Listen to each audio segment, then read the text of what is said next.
Hello everyone, this is Alan Schimmel, DevOps.com, DevOps TV, and we're here at the DevOps Enterprise Summit UK 2018. My guest in this segment is James Smith, CEO of the DevOps Group. The DevOps Group is an old yet new player in the DevOps field. Yeah. Some of you may have heard of them as the DevOps Guys. So James, were you around at the beginning for DevOps Guys? Or? I was, back in 2013. Steve and I founded the company.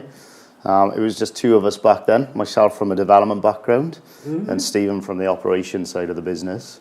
So we were two guys, really passionate about helping organizations transform, and the dev and ops element helped us form DevOps Guys. Fantastic. And so you've kind of been, DevOps Guys was providing DevOps services, consulting, to organizations primarily in the UK or throughout the rest of Europe and the world? So we've actually done quite a bit of international work with some of the big enterprise clients that we've worked with, both in mainland Europe and kind of on the east coast of the US. Okay. But we're predominantly focused on the UK market, so this is where we're headquartered, based in Cardiff in Wales, and opening offices in London and kind of other regional centres around the UK at the moment. So 2013 was sort of the not quite prehistoric, but Stone Age, if you will, for DevOps. Yeah, really. Some of our listeners, viewers, may not be familiar with what DevOps was like in 2013. Give them a taste for it. Well, we actually started the company as a blog. We were putting material out there that we were kind of really passionate about, talking about maybe some of the cultural aspects, talking about some of the kind of elements around continuous delivery. And we were fortunate enough to kind of be talking about those things when Gene Kim and team brought the Phoenix project out to market, which I think really brought the story of DevOps to life. And what we were seeing in the market is kind of the really early beginnings of the DevOps story. You had organizations that were already pushing the boundary, companies like Flickr, and those stories coming through Velocity Conference at the time, but there wasn't really a mass understanding of what this DevOps thing meant in the market, and it was very embryonic. So it was an exciting time. It was. I mean, we launched DevOps.com, well, in March of 2014, but we actually started working on it in, I guess, the summer of 2013. Yeah. I had met Gene maybe a year or so before that. Okay. And to me, it was all about security, right? I just thought this was going to be great for security. My background was in security, and I do remember, there was such, was it a startup thing? Was it for enterprises? Was it for both? Was there a difference between enterprise DevOps and startup DevOps, and all of these philosophical, arguments raging in the early adopter community? But it's certainly come a long way. The market's matured, DevOps has gone mainstream, and DevOps Guys has gone mainstream as well. It's no longer the DevOps Guys. Yeah, so I think back then we were certainly an early adopter, and we were working with early adopter organizations. But you're absolutely right. We see that true crossing the chasm element now, where DevOps has come out of the early adopter phase and has started to go mainstream. With our business being well over 80 people now, when we look around at the diversity of our business, we really felt it was the right time to acknowledge that diversity and recognize that the company wasn't just two guys anymore, that it was a group of amazing individuals delivering some fantastic work across our clients, and therefore we decided to take the brand and really rename it to the DevOps Group, to really make it an inclusive environment in which to work. So you don't have to be just guys anymore. We're not just guys anymore, no. Yeah. There's a very strong female kind of leadership in our business. There's a lot of strong female engineering, and we have a diverse range of cultures represented, as well as age groups, and it's all of those factors combined that make this a great kind of inclusive environment. Congratulations. So let's think about what started as kind of two guys in a blog, right? Yeah. For lack, has now become the DevOps Group with over 80 people working. And then you guys just announced some funding. So we've been organic in terms of the growth of the business to date over the 5 years. We really focused on what I think is the best source of revenue, and that's a paying customer. Yeah. And we've got the business kind of to a scale now where we really identified kind of what we're good at, and it felt like the right time to really kick on with the growth. So we've worked with the BGF here in the UK, which is a VC investor, one of the most active, certainly in Europe. They've done over 200 investments. Wow. Into businesses like ours. And we went through a process and found them to be a great partner to kind of actually work with. So we brought a large kind of Series A investment into the business earlier this year. I think it was about 3 million. 3 million pounds, yeah. Which is nothing to sneeze at, right? No, it's a great kind of injection of growth capital, but for us it's a validation that we have a great team, a really strong management team, a really strong kind of underlying kind of foundation to the business. And someone external has really validated that. So I think it's really exciting because the market opportunity as DevOps goes mainstream is just so exciting, and we're really proud to be at the forefront of it. So James, in a lot of ways, when we look at the journey of the DevOps Guys to the DevOps Group, and what that meant, growing from 2 guys in a blog to 80 people, opening offices throughout the UK for now and maybe other places later, £3 million in a Series A investment, which always begs the question of, will there be a Series B or C or more, right? That journey really kind of, if you overlaid it onto the market for DevOps, it would probably be a very tight parallel, right? Where we see that same sort of phenomenal growth, evolution, maturation of DevOps in general as it's crossed the chasm and gone mainstream, right? Yeah, I couldn't agree more. I think it's really reflective of what the market's doing. When you come to conferences like Enterprise Summit, you see the types of organizations that are engaging in kind of DevOps. But it's really interesting. I think a sign of the market is the type of conversations we have, and we have 2 primary conversations. There's a group of organizations that are trying to understand how to scale initiatives that they've been running for some time.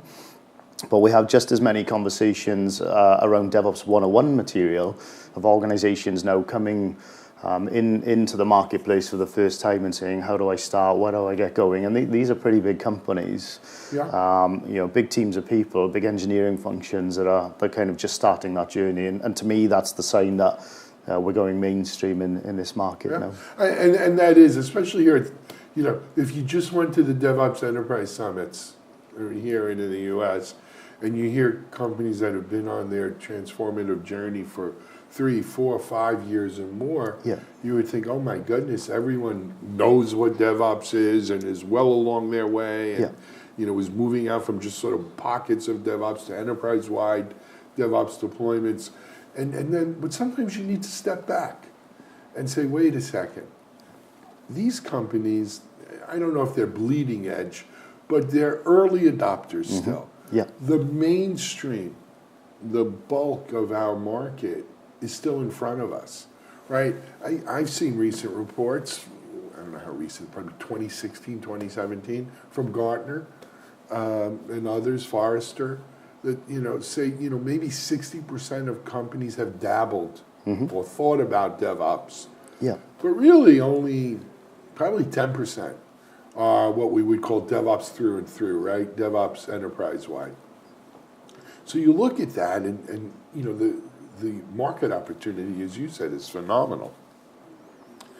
How do you, as DevOps Group now, seek to compete with Accenture or Ernst & Young or EY or some of the traditional, even IBM for that matter, these behemoths who, quite frankly, DevOps is just another arrow in their quiver.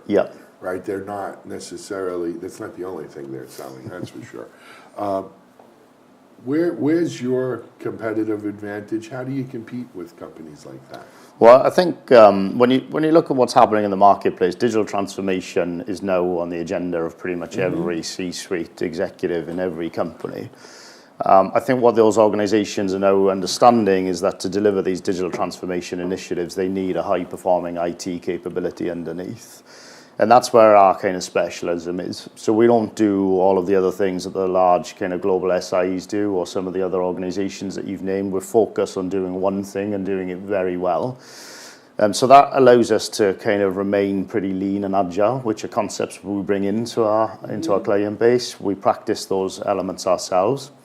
And we're very kind of customer-centric, listening to the feedback that we're getting. And I think at the moment we have the agility in our business to really kind of work alongside those customers and listen and kind of develop products and services to really meet their needs and tailor those things down. So I think speed to market and kind of our execution strategy is one thing that allows us to kind of remain competitive.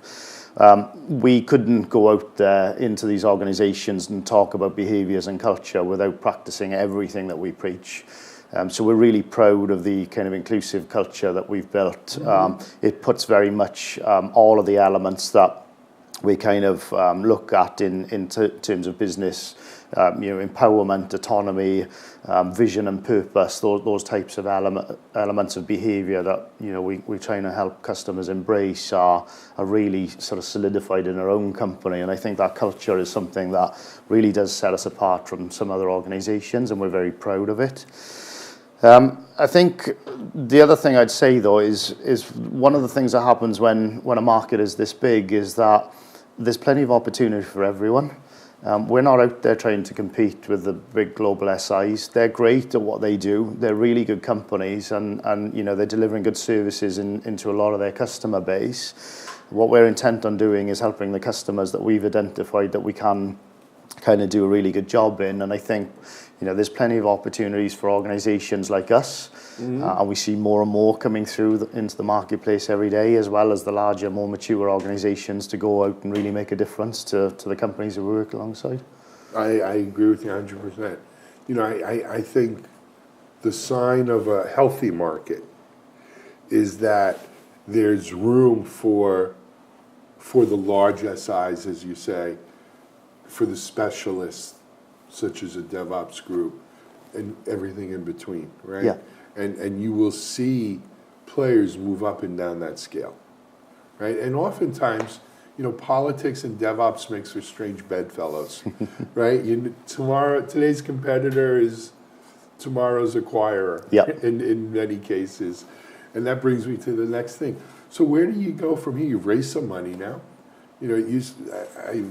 I've had in my life as an entrepreneur, done several VC-backed companies and stuff, and of course the question you always get is, what's your exit strategy, right?